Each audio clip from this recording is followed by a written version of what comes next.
May mga kwento tayong naririnig na parang kathang-isip lang, mga alamat ng mutya, hayop na nagsasalita, at nilalang na may kapangyarihan. Pero paano kung isang araw, ang mismong kwento ay mangyari sa iyo? Paano kung ikaw ang mapili ng isang sinaunang nilalang para sa isang kapalarang hindi mo kailanman hiniling? Sa gilid ng isang liblib na bayan sa bundok ng Sierra Madre, nakatira ang isang binatang ang tanging yaman ay ang kanyang tapang at pananahimik. Si Kaloy, 17 taong gulang, payat, sunog sa araw, at laging may bitbit na lumang sako sa balikat. Kilala siya sa kanilang lugar bilang anak ng Lesenggo. Simula pagkabata, tinanim na sa kanya ng tao ang paniniwalang wala siyang mararating. Nadiba siya, tahimik, palaboy. Pero sa likod ng mga matang parang laging malayo ang tingin, may kwento siyang hindi pa naibubunyag.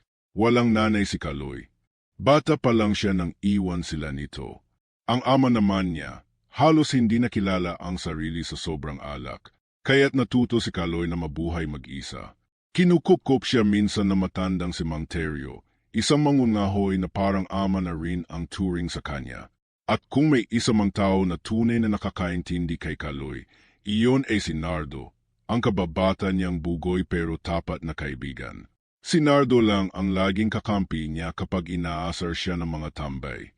Si Nardo lang ang naniniwala may sese ang katahimikan ni Kaloy. Isang hapon habang nasa gubat sila ni Nardo para manguha ng ratan, napansin ni Kaloy ang kakaibang paggalaw ng mga dahon sa itaas ng punong lowin. Tahimik ang hangin pero may gumalaw. Tumigil siya. Tumahimik. Tila may matang nanonood. May aninong mabilis na dumaan. Hindi tao, hindi rin hayop. Si Nardo ay nagtatawanan pa habang inaasar si Kaloy na baka multo lang daw ang nakain niya sa pananghalian. Pero si Kaloy, ramdam niya. Iba yon. Ibang-iba. Kinagabihan, hindi siya mapakali. Habang ang buong baryo ay natutulog, bumangon siya at muling nagtungo sa gubat, para bang may humihila sa kanya. Ang mga yapak niya, tila ginagabayan ng hangin. At sa gitna ng dilim, doon niya nakita, isang malaking ibong kulay gintong kayumangi. Malalim ang mga mata nito, para bang matanda na. Hindi ito ordinaryong lowin. At sa tuka nito, may hawak itong mutya, kumikinang na parang sinag ng buwan. Hindi siya nakagalaw. Sa halip na matakot, hara siyang nauhaw sa isang bagay na hindi niya may paliwanag. Nilapag ng lowin ang mutya sa harap niya, saka ito pumailan lang sa hangin. Pagdapo ng mutya sa palad niya, may malamig na hangin ang dumaan sa paligid. Sumabog sa tenga niya ang isang tunog, parang bulong ng daan-daang boses. Hindi niya maintindihan, pero malinaw ang pakiramdam niya. May kapalit ito.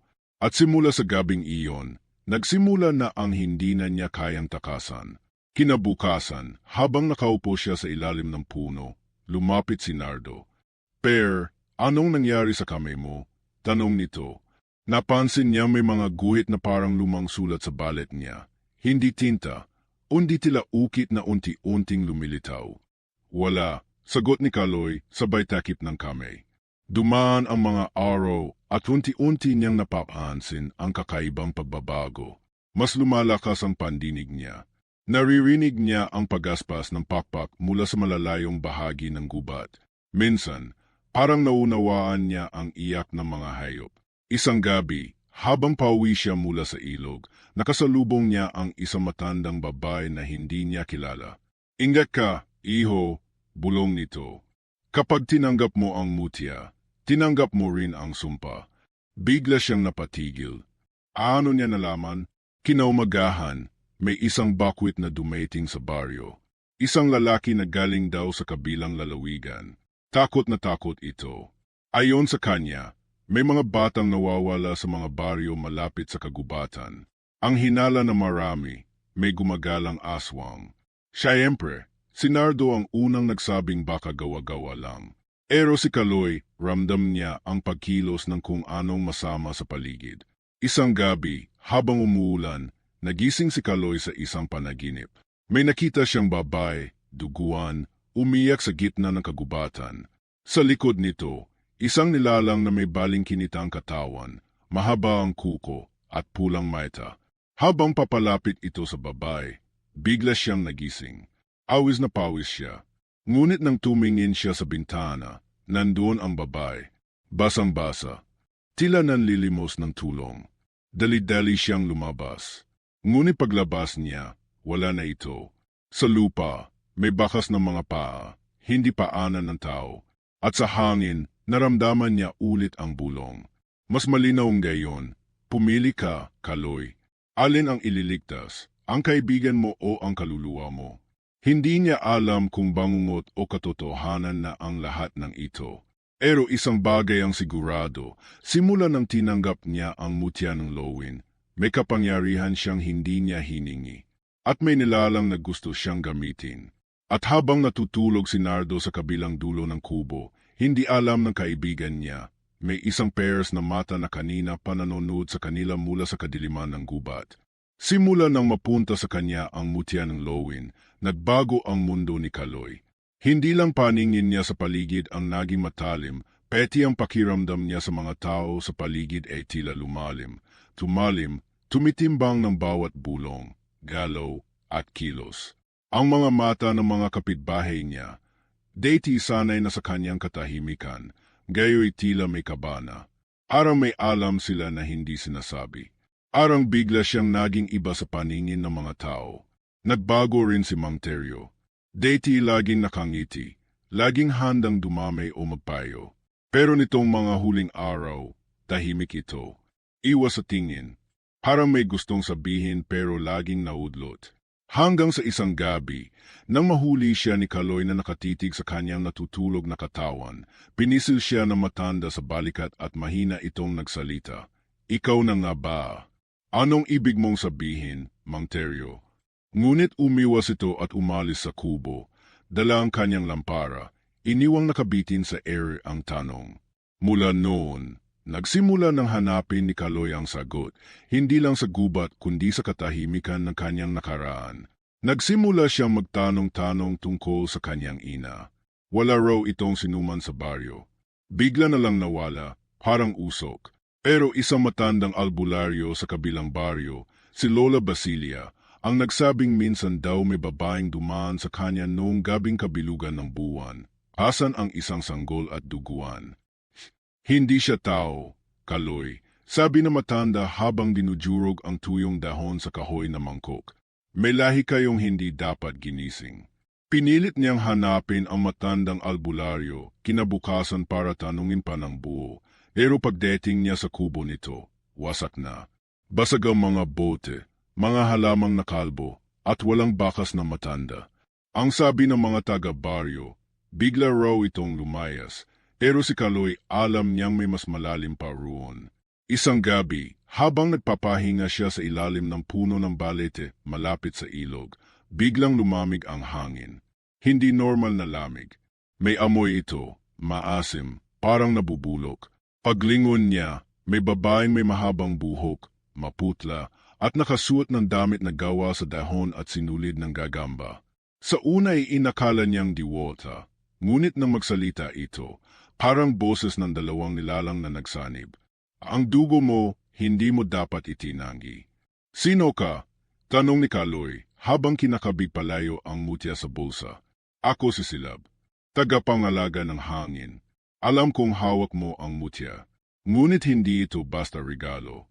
Susi ito, at binuksan mo na ang pinto. Hindi niya agad naintindihan ang ibig nitong sabihin, pero ipinakita sa kanya ni Silab ang likod ng kanyang palad. At doon, unti-unting lumitaw ang hugis ng isang mata na gawa sa liwanag. Yan ang tatak ng gising. Isa ka sa mga pinili. Ngunit hindi lang ikaw ang gumising, kundi peti ang nilalang na kay tagal nang natutulog sa ilalim ng lupa. Anong nilalang? Tanong niya, nanginginig. Ang huling aswang. Ang pinuno ng lahat. Ang nilalang na minsan nang nilabanan ng mga mutya ng hayop. Ang leon, ang ahas, at ang lowin. Pero ikaw lang ang natirang buhay na tagapagmana. Nagkagulo ang isip ni Kaloy. Hindi niya maintindihan kung bakit siya, kung paano, kung totoo ba ang lahat. Para siyang nalulunod sa isang panaginip na hindi niya ginusto. Tumayo siya at napasigaw. Hindi ako bayani. Hindi ko to ginusto. Ngunit bago siya makaalis, iniabot ni Silab ang isang maliit na lalagyan. Isang luma, kupas na kabaka nayari sa takupis ng kabibi, may mga ukit ng sinaunang simbolo. Kapag dumating ang gabi ng itim na buwan, buksan mo ito. Pero wag mo itong bubuksan kung hindi ka handang mamatay. Pag-uwi ni Kaloy, tinago niya ang kabibi. Hindi niya alam kung anong laman nito at hindi pa niya kayang malaman. Ngunit gabi-gabi, naririnig na niya sa panaginip ang bulong ng nilalang sa ilalim ng lupa, malalim, mabagal at puno ng gutom. Hindi na rin siya tinatahimik ng mga tao sa baryo. Isang batang babae ang nawala habang nag-iigib sa sapa. Isang matandang lalaki ang natagpuang wala ng malay. May mga kalmot sa dibdib. At sa bawat insidente, ang mga mata ng mga tao kay Kaloy nakatingin. Nakakakita raw sila ng anino ng lowin sa bubong ng bahay mo. Bulong ng isang matanda kay Mang Teryo. Hindi yan normal, Teryo. Hindi yan tao. Nagsimula ng umiwas si Nardo.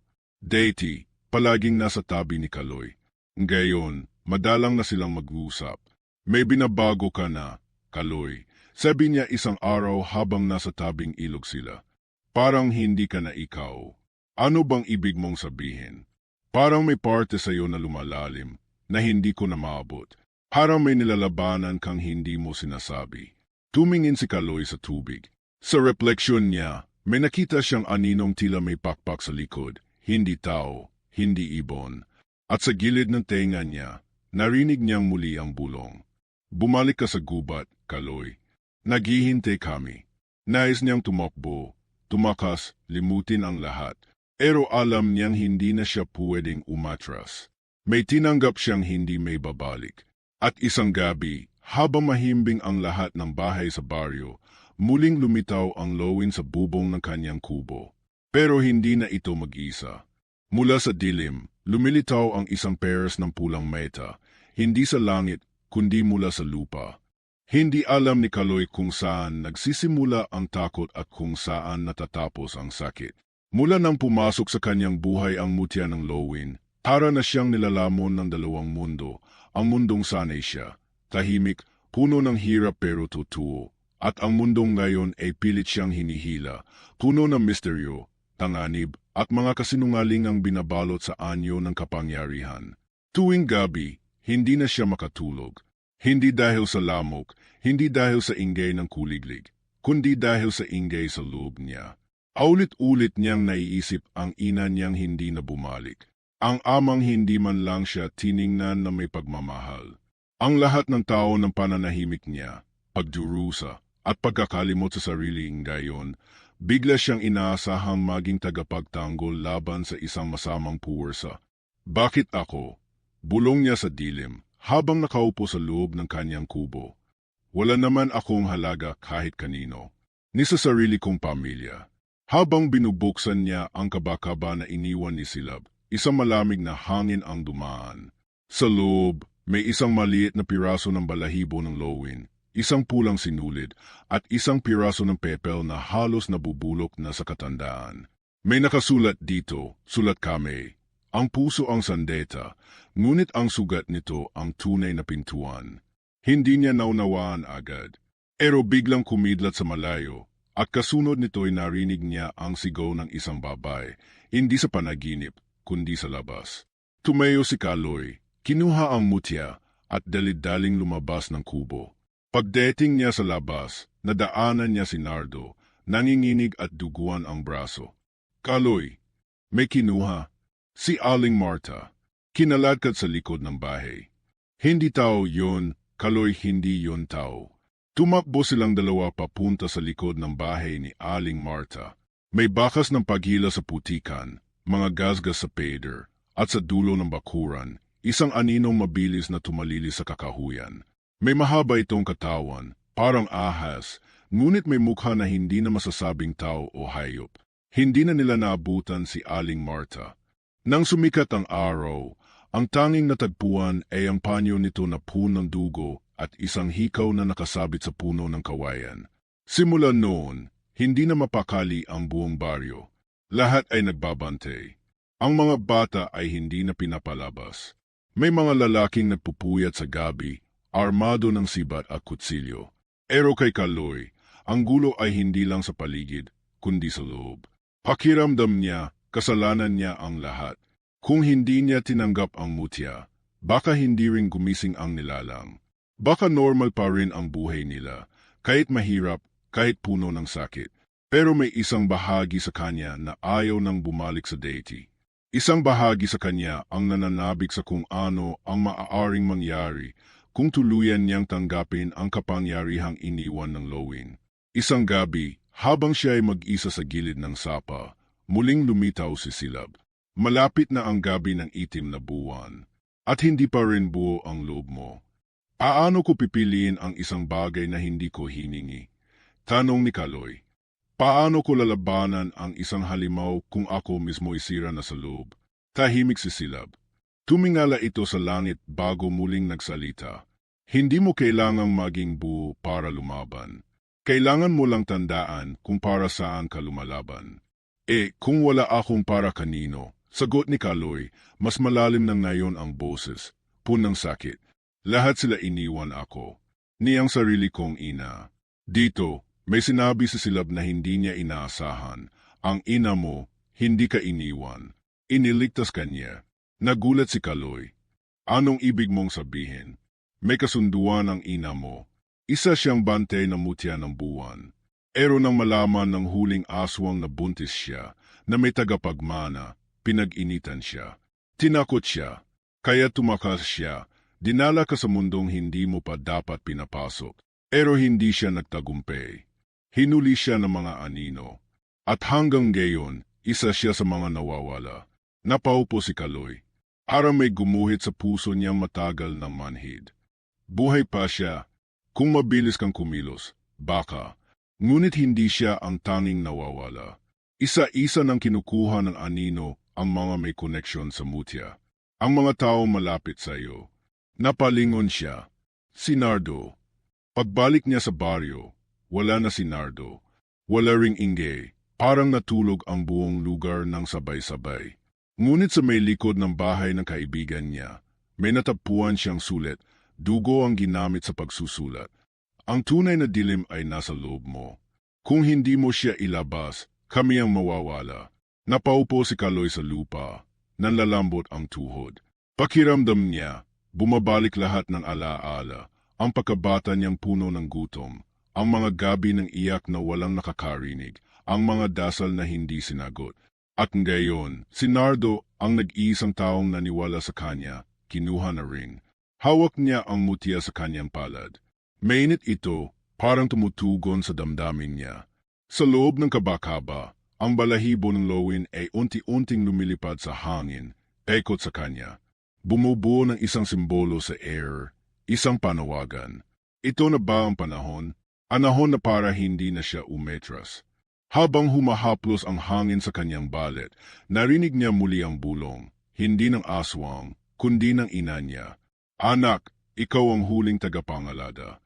Huwag mong hayaang kunin ng dilim ang liwanag sa puso mo. Muling bumalik ang liwanag sa mata ni Kaloy. Tumayo siya, at sa unang pagkakataon, hindi siya nagdalawang isip. Dumukot siya sa bulsa, kinuha ang kabakaba, at bumulong. Kung ang sakit ang pintuan, handa na akong dumaan. Nag-iba ang hangin sa baryo. Hindi ito tulad ng deity, hindi lang basta malamig o mabigat. Para ito may dalang bulong ng mga nawawala, mga sigaw na hindi na naririnig. Lahat ng tao ay hindi na makangiti. Ang araw, kahit tirik sa langit, tila hindi na makalusot sa ulap ng takot na bumalot sa lugar. Ang mga manok ay ayaw ng tumilawak sa umaga, at ang mga aso, gabi-gabi na lang tahol ng tahol sa dilim. Si Kaloy, kahit puno ng takot, ay nagsimulang kumilos. Wala na si Nardo, at pakiramdam niya ay oras na para ipaglaban ang lahat ng naiwan. Ngunit sa kabila ng desidido niyang paninindigan, may isang tanong na hindi niya maalis sa isip. Handa ba talaga ako? Sa tabi ng sapa, sa ilalim ng mga ugat ng punong balete, tinuruan siya ni Silab kung paano gamitin ang mutya. Ang mutya ay hindi sandeta na basta mo lang iwawasiwas. Wika ni Silab. Ito'y salamin ng loob mo. Kung takot ang dala mo, takot din ang lalabas. Kung galit, galit din ang mamumuno sa'yo. Inilit ni Kaloy na ituon ang isipan. Inikit niya ang mga mata habang hawak ang mutya. Ngunit imbes na liwanag, itim na usok ang lumabas sa palad niya. Itim, mabigat, parang usok ng sinunog na alaala. Napasinghap si Silab. May lamat ang puso mo. Hindi pa buo ang kapatawaran sa sarili. Hindi na sumagot si Kaloy.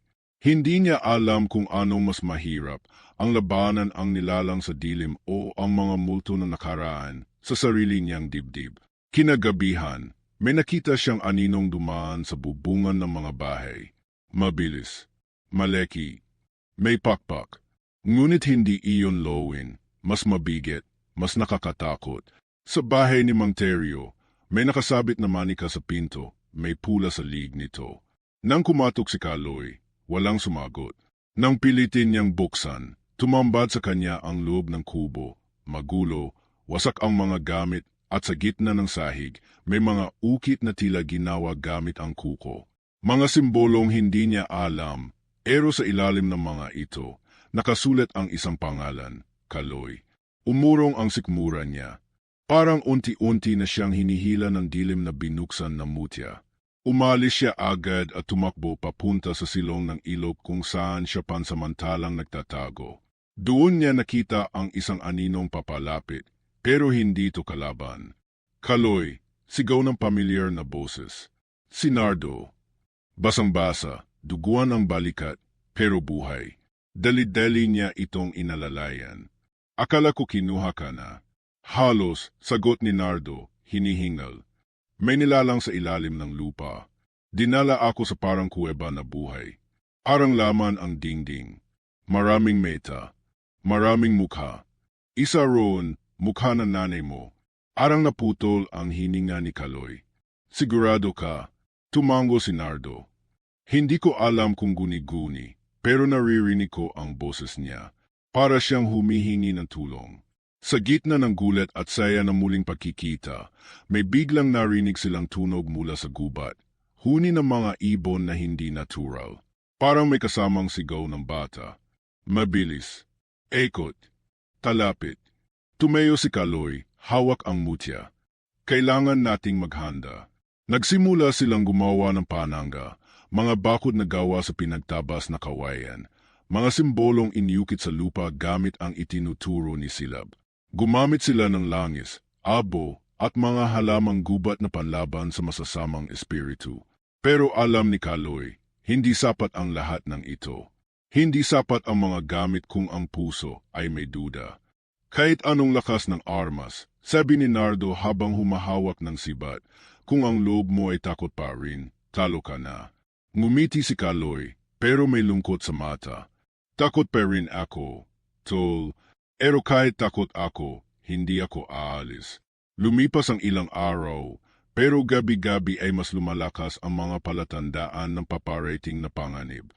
May mga hayop na natatagpuang walang laman ang tiyan. Ang mga ilog ay nawawala ang tubig sa gabi, para lang muling bumalik sa umaga. May isang bata ang nagsabing may babaeng nakaputi raw sa bubungan ng bahay nila. Umiyak pero walang maita. Lahat ng yon, sinubukan pa ring itago ni Kaloy sa mga tao. Ayaw niyang magpanik ang buong baryo. Pero sa loob-loob niya, nararamdaman niyang palapit na ang gabi ng itim na buwan. At sa bawat oras na lumilipas, para may tinig na laging nakasunod sa kanya, boses na mababa, pabulong, punang galit. Hindi mo sila kayang iligtas. Lahat ng lumapit sa iyo, mamamatay. Minsan, bigla na lang dumudugo ang palad ni Kaloy kahit wala naman siyang sugat. Minsan, nararamdaman niyang parang may nakadikit sa anino niya. Pangalawang anyo na gumagalaw kahit siya ay nakatigil. Isang gabi bago ang itim na buwan, habang sila ni Nardo ay nagbabantay sa gilid ng gubat, may biglang humampas na hangin, malamig, mabigat, at may dalang amoy ng nasusunog na laman. Tumayo silang dalawa. Sa dilim, may nakita silang hugis, malaking nilalang, may matutulis na pakpak, at mahahabang kuko. Hindi ito lumalapit. Tila pinagmamasdan lang sila. Tila sinusukat ang kanilang tapang. Tingin mo, yon na ba yon?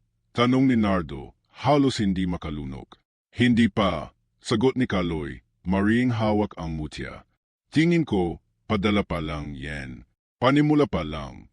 At sa ilalim ng liwanag ng buwan, sa gitna ng katahimikan, narinig nilang muli ang tunog ng isang bagay na nabubuhay. Hindi tao, hindi hayop. Isang halimaw na matagal nang natutulog at ngayoy unti-unti nang gumigising. Hindi na matutulog ang baryo. Sa bawat sulok ng bahay, may sindi ng lampara, may nagdarasal, may nakahawak sa kutsilyo pangontra. At sa gitna ng dilim, si Kaloy ay gising, hindi dahil sa takot, kundi dahil sa bigat ng mga tanong sa dibdib niya. Ilang araw na lang bago ang itim na buwan, at pakiramdam niya, parang hindi lang halimaw ang kalaban niya, parang may mas malalim pang anino na lumalapit sa kanya sa loob mismo ng pagkatao niya. Nagiging mas madalas na ang mga bangungot. Sa bawat gabi, nakikita niya ang sarili niya sa gitna ng nasusunog na gubat. Tila siya ay umiyak, pero sa halip na luha, dugo ang lumalabas sa kanyang mga mata. At sa paligid, mga tinig, mga boses ng matanda, bata, lalekit babae, umiyak, himihingi ng tulong. Pero hindi niya maintindihan kung bakit sa kanya himihingi ang lahat. Pagmulat niya ng mata isang gabi, may malamig na bagay sa dibdib niya. Isang sulat, nakasulat sa dahon ng banaba. Ang unang babagsak ay hindi ang katawan, kundi ang tiwala. Hindi niya alam kung sino ang nag-iwan ng sulat. Lumingon siya sa paligid ng kanyang kubo pero walang tao.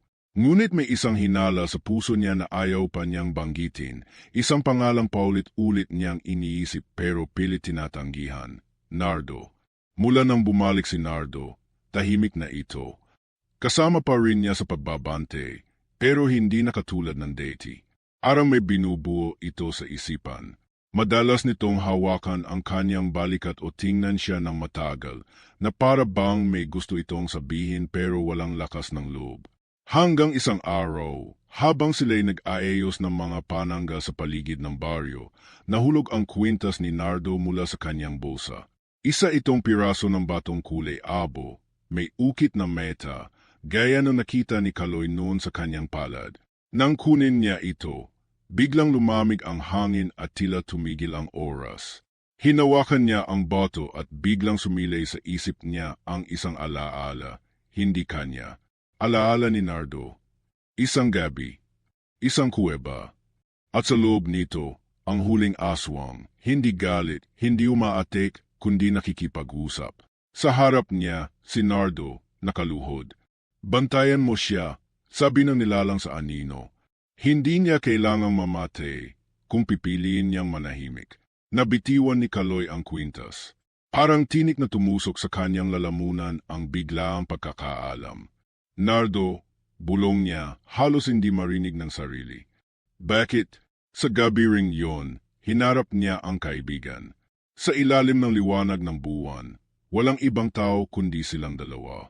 Sabihin mo sa akin ang totoo. Aniya, hawak ang mutya. Nakausap mo ba siya? Tahimik si Nardo. Tumingin lang ito sa lupa, hindi makatingin sa kaibigan. Kaloy, wala akong pagpipilian. Lagi tayong may pagpipilian, sagot ni Kaloy. Kahit mahirap, kahit masakit. Iyon nga ang masakit, to, sagot ni Nardo. Akala ko noon, kung tutulungan ko ang nilalang na iyon, may liligtas kita. Akala ko, pag hindi ka nilabanan, hindi ka rin masasaktan. Pero mali ako. Mali lahat. Anong binigay niya sa'yo? Tanong ni Kaloy, mahina, puno ng hinanakit. Kaligtasan, sagot ni Nardo. At pangakong hindi kanya gagalawin kung hindi mo siya hahadlangan. Tumulo ang luha sa pisngi ni Kaloy.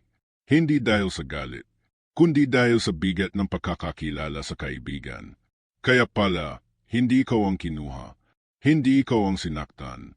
Kasi ikaw na ang sayo. Ngunit bago pa man mas lumalim ang usapan, biglang lumindol. Mula sa ilalim ng lupa, may pumutok na apoy sa bukirin. Ang hangin ay umalingaw sa sigaw ng hindi kilalang tinig, masakit sa tenga, arang sabay-sabay na iyak ng mga sanggol at huni ng uwak. Tumayo si Kaloy at si Nardo, kapwa na bigla. Sa gitna ng dilim, unti-unting umahon mula sa lupa ang isang halimaw. Hindi pa buong anyo, pero sapat para magdala ng sindek.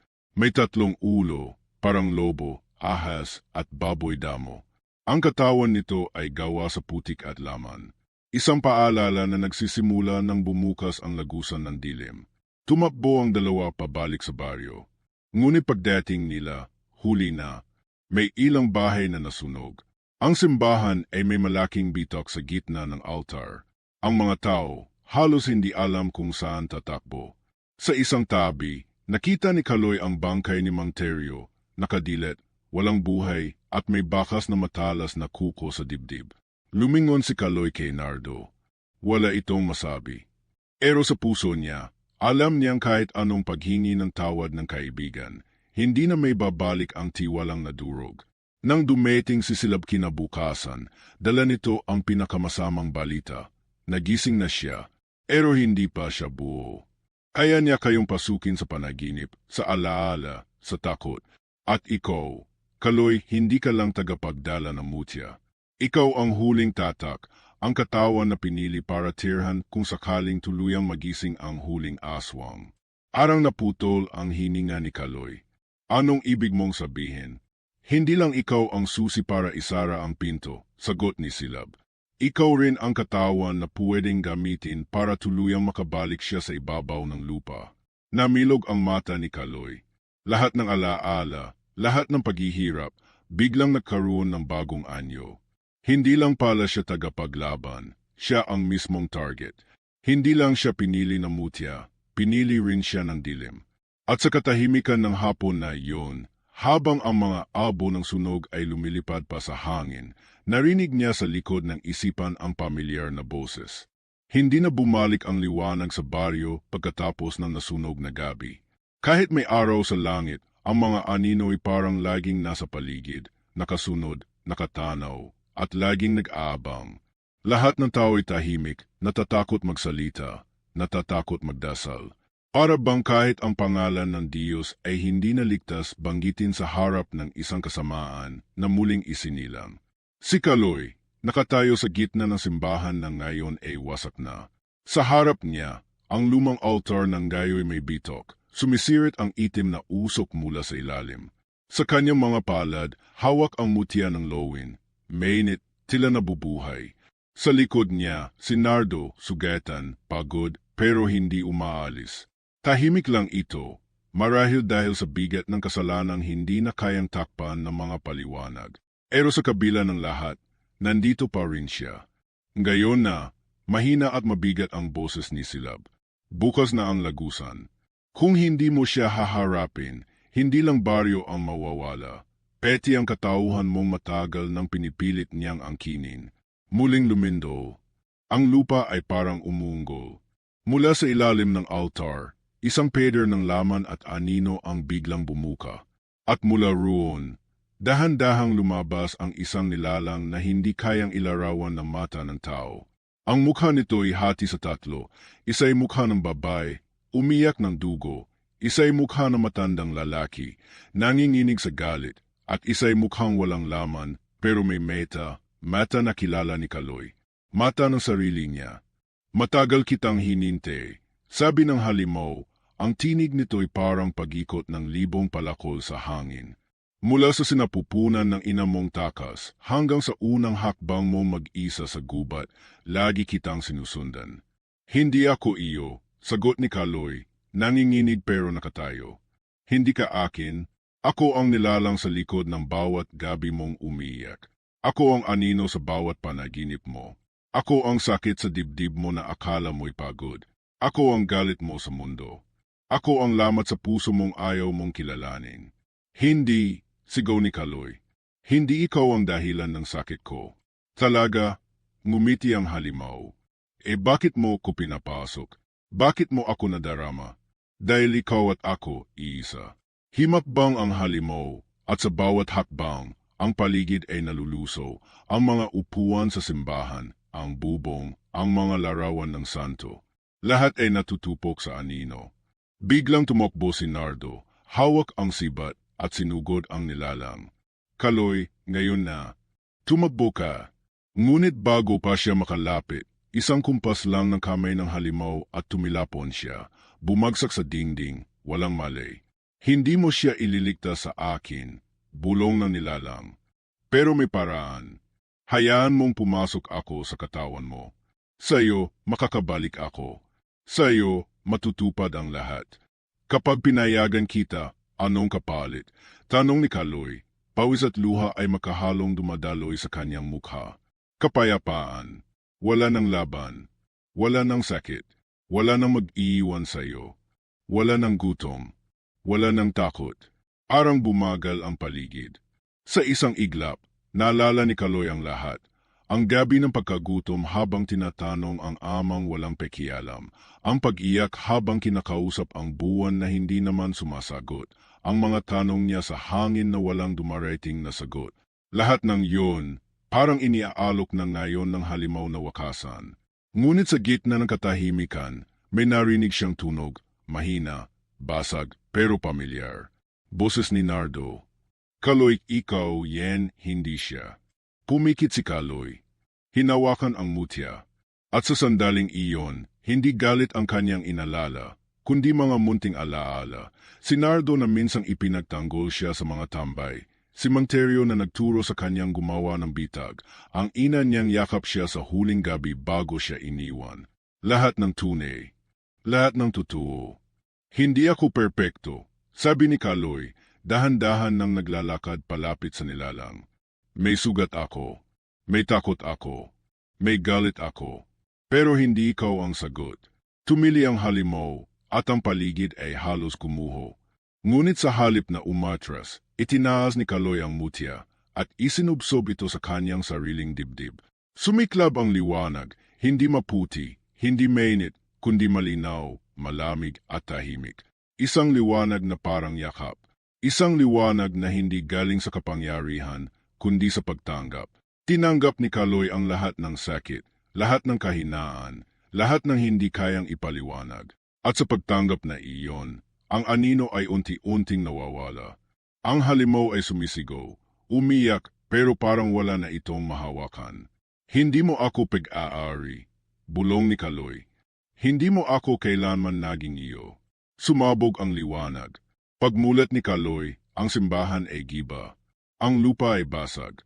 Si Silab ay nakaluhod sa tabi ng isang katawan. Si Nardo, walang buhay, pero may ngiti sa labi. Hawak pa rin nito ang kwintas na bato na deity, simbolo ng kasunduan. Ngayon, ito'y basag na. Lumapit si Kaloy, lumuhod sa tabi ng kaibigan. Patawad, bulong niya. Dahil sa akin, hindi, sabi ni Silab, mahina. Dahil sa kanya, natapos ito. Hindi mo siya nawala. Iniligtas kanya sa sarili mong dilim. Ngunit habang sila'y tahimik sa loob ng simbahan, sa ilalim ng mga bitak ng lupa, may narinig si Kaloy. Isang boses, mahina, nagmumula sa kailaliman. Tahimik ang baryo matapos ang lahat. Parang huminga ulit ang lupa. Wala ng usok, wala ng anino, at ang simoy ng hangin ay hindi na kasing bigat ng deity. Pero hindi ibig sabihin ay wala ng sugat. Ang katahimikan ay may kasamang lungkot, tulad ng katahimikang sumasama tuwing may isang taong mahal na hindi nababalik. Si Kaloy ay nakaupo sa gilid ng bangin, doon sa paborito nilang tambayan ni Nardo noon. Nakatingin siya sa malayo, sa gubat na minsang naging taguan ng takot at lihim. Sa kamay niya ay hawak ang basag na kwintas ni Nardo, ang natitirang alaala ng kaibigang naging tulay sa pagitan ng dilim at liwanag. Wala siyang sinasabi. Wala siyang iyak. Pero sa bawat paghinga niya, ramdam ang bigat. Bigat ng pagpili, ng pagkawala, ng pagbabago. Dumating si Silab, dahan-dahan ang hakbang. Wala na ang anyong tila diwata. Mukha na lang siyang isang matandang pagod, pero may mga mata pa ring puno ng alam at lungkot. Hindi lahat ng laban ay natatapos sa liwanag. Bulong nito habang umupo sa tabi ni Kaloy. Minsan, dala pa rin natin ang anino. Hindi sumagot si Kaloy. Tiningnan lang niya ang langit. Nagbago ka, degdeg ni Silab. Hindi dahil sa mutya, kundi dahil pinili mong tanggapin ang sugat mo. Pero kapalit si Nardo, mahina ang boses ni Kaloy. Di ba dapat masaya ako? Nanalo. Ligtas ang baryo. Pero bakit parang mas mabigat pa rin sa dibdib? Dahil hindi lahat ng tagumpay ay may kasamang ngiti. Minsan, ang kabayaran ng liwanag ay ang mga taong naging ilaw sa dilim. Bumaba sa baryo si Kaloy kinabukasan. Tahimik ang mga tao, parang hindi alam kung dapat ba siyang lapitan o iwasan. Hanggang si Aling Rosa, ang matandang nanay ni Nardo, ang unang lumapit. Hinawakan ang kamay ni Kaloy, walang salita, pero sa pagkakahawak na iyon, ramdam ang pagtanggap, ang pag-unawa, at ang pagpapatawad.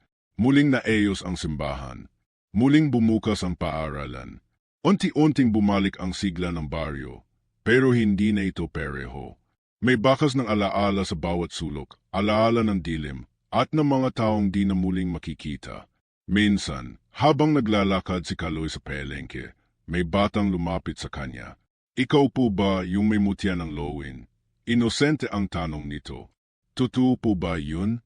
Ikaw po ba ang lumaban sa aswang? Ngumiti si Kaloy, pero hindi sagot ang binigay niya. Bakit mo gusto malaman? Para po kung dumating ulit ang dilim, alam ko pong kaya nating labanan. Napangiti si Kaloy ng tuluyan. Hindi dahil sa tanong, kundi sa pag-asa sa mata ng bata. Lumipas ang mga buwan. Sa loob na maliit na kubo na pinamana ng kanyang ina, binuo ni Kaloy ang isang maliit na silid para sa mga bata ng baryo. Doon, nagtuturo siya ng mga alamat, ng kabutihan, ng katapangan. Hindi para lumikha ng mga mandirigma, kundi para itanim ang lakas ng loob sa puso ng bawat bata, na sa kahit anong anyo ng dilim, may liwanag na lalaban. Minsan, dumadalaw si Silab. Minsan, tahimik lang silang magkasama. Minsan, binibigyan siya ng panibagong kaalaman tungkol sa mutya. Hindi para sa kapangyarihan, kundi para sa pag-unawa, na ang tunay na laban ay hindi lang sa labas, kundi sa loob. Isang gabi, habang nag-iisa si Kaloy sa kubo, may narinig siyang mahina, isang bulong, isang hangin na parang tinig ni Nardo. Tol, ayos ka lang diyan? Napapikit siya. Ayos lang ako. Bulong niya. Namimiss lang kita. Hindi ako nawala. Tol, nandito lang. Sa bawat desisyong tama, sa bawat batang natutong huwag matakot, nariyan ako. Napangiti si Kaloy at tumulo ang luha. Hindi lahat ng kwento ay may masayang wakas. Pero ang tunay na tagumpay ay hindi sa pagkakapanalo lang, kundi sa kakayahang magpatuloy kahit masakit. Si Kaloy ay hindi na yung batang tinanggihan ng mundo.